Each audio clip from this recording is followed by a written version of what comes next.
धूप की वजह से सांवलापन आ गया है या जल्द मुरझाई हुई लगती है और बेरौनक लगती है तो इस रेमेडी को ज़रूर ट्राई करें। कॉफ़ी और शहद का ये जादुई फेस पैक ये सिर्फ आपके चेहरे का ढीलापन, लटकी हुई जल्द, उदास और जो आपके चेहरे पे दाग धब्बे फाइनेंस आ जाते हैं इन सबको ख़त्म करेगा।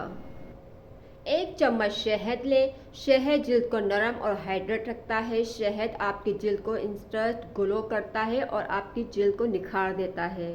2 चम्मच इसमें दही डालें। दही आपको पता है आपकी जल्द को मॉइस्चराइज करता है, आपके चेहरे को रंग को साफ करता है और धूप की वजह से जो आपकी जल्द सन टैन हो जाती है उसको फौरी तौर पर राहत बख्शता है। 1 बड़ा चम्मच कॉफ़ी का लें। कॉफ़ी में मौजूद एंटीऑक्सीडेंट जल्द से टैनिंग यानी सांवलेपन को ख़त्म करते हैं और सबसे पहले कॉफ़ी का मास्क लगाने से पहले अपने चेहरे को अच्छा सा मॉइस्चराइज़र लगा के फिर चेहरे की क्लेंजिंग कर ले ताकि आपकी सारी डस्ट गंदगी जो है साफ़ हो जाए।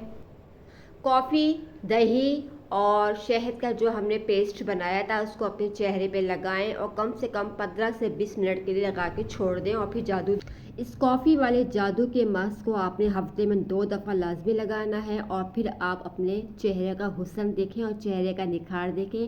कितनी सिंपल सी रेमेडी है इसकी। और अगर आप चाहते हैं कि मैं इसी तरह से आपके लिए आसान रेमेडी लेकर आऊँ तो मेरे चैनल को सब्सक्राइब कर लें।